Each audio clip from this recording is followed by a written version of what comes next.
Thank you so much for introducing me. And the speakers so far have been absolutely brilliant. I've definitely learned a lot, so I hope other people on the call have.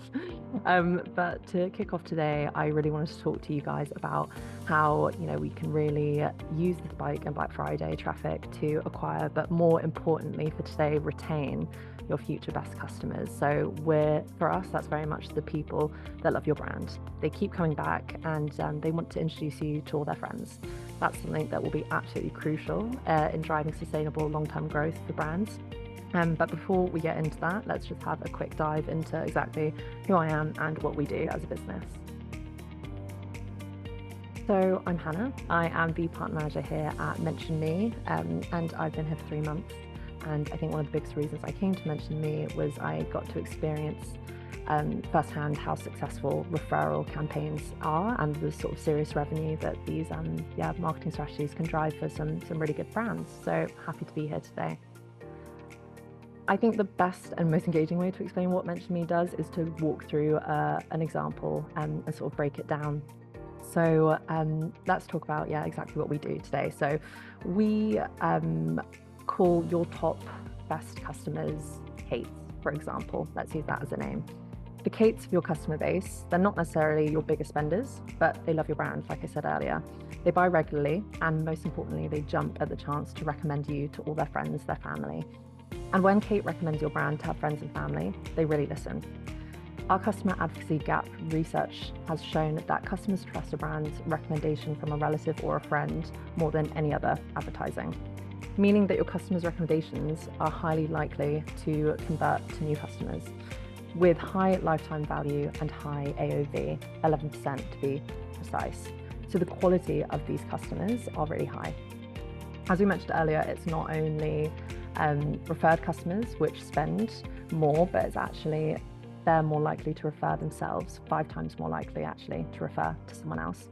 So you can imagine this creates a really powerful chain reaction that looks a little something like this. So this is actually a real example of one of our clients. This customer in the center has introduced 7 new customers, as you can see, and then 4 of which have invited their friends. So as well as their own lifetime value, Kate has driven the lifetime value of 11 other customers. And at Mention Me, we think that's pretty cool. And it's something that you'd completely miss if you were only fixating on your biggest spenders only, which is a very typical VIP segment that we see. So let's take a look at a real life example. This sounds great in theory, but how is this working for the brands that we service? Charlotte Tilbury is a great brand of ours, and compared to customers acquired through channels like paid social and search, Charlotte Tilbury's referred customers spend 39% more. Better yet, they're 6 times more likely to refer their friends. So if you put that into context of that referral chain I spoke about earlier, you can see that that's driving some serious long-term growth for that brand. And this is just an average. So on Black Friday, you can imagine with those traffic volumes spiking, it could be even higher. So that's enough about what Mention Me does. Hopefully you can see that in practice. We're referral marketing, and that's what we mean by that. But let's look at Black Friday, Cyber Monday. So like the other speakers today, let's take a little step back in time. So last year, we knew that people spent a lot over Black Friday, Cyber Monday, but what was interesting is how much they were referring over that period of time. So when we had a look at the data, we saw that just shy of 12,000 new customers were acquired via recommendation through that time. But more interestingly for today, that number in the middle, 500,000 Black Friday shoppers generated referrals. So when you look back at those referral chains I showed in the previous slide, you can imagine that compound growth that all those referrals generated over that period of time. And you can see there as well, 5% increase in order volumes off the back of this sort of, compound effect. But let's bring it to now, what we would recommend the steps to follow for this year, and hopefully using these insights for next year as well. So being prepared. Hopefully at this rate, you guys are prepared. If not, good luck. But I think being prepared is definitely an obvious one, but it can be overlooked. The next is to make your incentives irresistible. So we all know Black Friday is a crazy busy time. To motivate people to refer your brand, it needs to stand out. That reward for referral really needs to pique their interest. If you think about it, I know personally, if I was on a website and I saw that it said, here's 20% off our Black Friday deal, or here's 20% off for referring a friend, you're going to choose the easier option. We know that. But your referral offer has to be better than anything else on the site to get people's attention. While discounts perform well, we know that that isn't the route for every brand, and you don't want to just be pushing for the sake of it. So as you'll see later, I'll show an example of some different incentives that you can use that aren't just discounts, that also are really effective for retaining those shoppers. Step 3 is get creative with copy and design. So make your promotion stand out from, regular referral offers. Experiment with different copy, different creative designs. And you can go for, a classic splash of black, or you can spin on the theme that suits your branding. So for example, PrettyLittleThing is a e-commerce brand here in London, and it previously did a Pink Friday just to align with, their branding. But also you can weave in brand values really nicely.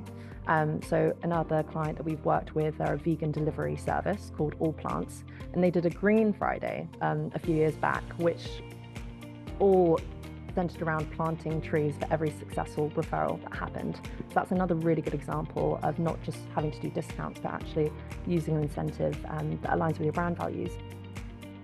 Now on to step 4, which is promoting your Black Friday campaign. Again, it sounds really obvious, but it's really easy to overlook this. And if customers don't notice your referral campaign, they're just not going to engage with it, point blank.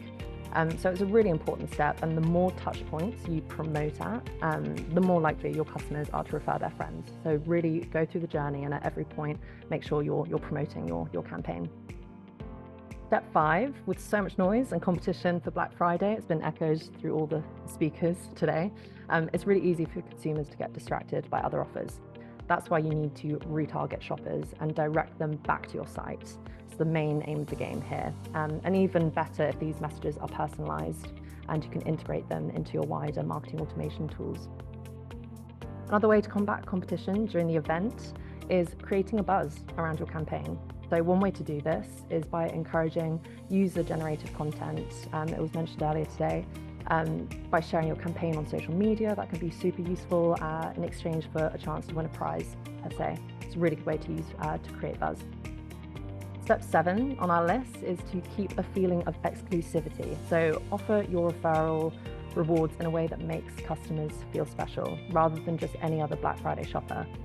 The timing of your campaign, this will feed into that sense of exclusivity. While extending the promotion throughout November could be a really good tactic to build excitement, running it for too long risks losing that sense of urgency, and it also risks alienating customers who felt that they got a really good deal, and now they're like, it's been up for ages. Acquiring new customers is great, but driving long-term revenue is the focus of today and really any business. So you need to make sure that these customers, they keep returning after that Black Friday sale. To avoid that post-Black Friday slump, you want to engage with every customer throughout their journey, as I said earlier. But rather than just focusing on the next sale, promote your newsletter or gauge customer sentiment with an NPS survey is another really good tactic. If you're set up with one of our marketing automation integrations, Klaviyo, Bloomreach, Emarsys, then you can feed that referral data back into your CRM platform, and then use that to really create a VIP treatment for those top referrers and have a whole new segment of VIP that you can really target. And the key here is to focus beyond the single Black Friday purchase, and you want to acquire high quality customers who keep coming back and telling others about your brand and bringing their friends. So this might feel like an obvious one, but the last step is measure. So it's crucial to know your metrics of success going into Black Friday, so you can assess its performance and know exactly how to improve it in the future. But also the high volume of traffic you'll see throughout the week of Black Friday also means that it's a really perfect time to do A/B testing and various elements of your referral campaign, whether it be messaging, incentives, sharing methods that you want to put in your promotion. It's just a really quick way to learn and sort of see what resonates best with your customer segments. So those are sort of the top 9 steps we would recommend, but let's see them in action. What have we done for our brands previously? So like I said, discounts doesn't have to be the only way to do this. Harvey Nichols was a brand that we worked with, and they ran a competition as part of its Black Friday referral campaign. And not only did they promote the competition, but they also used it as a chance to promote its limited edition festive bundles. So it was a really good way to stack both at the same time. PrettyLittleThing, as I mentioned before, they took a similar approach, and they gave both the referrers and their friends the chance to win their orders back. So it's a no-brainer. You've already bought the item, and why wouldn't you jump at the opportunity to get a chance to get it refunded while you still get to keep the fabulous outfit and clothes? I know over Christmas and December, I'd appreciate getting some money back in my pocket. A final example is for the retail giant Puma, which are seeing a 6 times return on investment in their referral program, which is really great to see. So one of the tactics that worked well for them was for Black Friday last year, Puma ran its dedicated referral campaign throughout December to give customers plenty of time to make the most of their offer. And their senior CRM manager couldn't have put it better or more succinctly than I could when he said the ultimate way for any company to grow is to keep customers coming back and introducing their friends. So I think that's a really nice way to summarize what we're trying to achieve here at Mention Me. And this is sort of your standard timeline. I won't bore you with the first half, but I will draw your attention to that last section with once Black Friday ends. Think about how you can keep driving sales. So for example, you could also put a time frame on your exclusive referral offers so that Black Friday customers and their friends have just a short time period in which they need to claim their reward. So you're always bringing them back to the site and making sure that they're engaged in purchasing.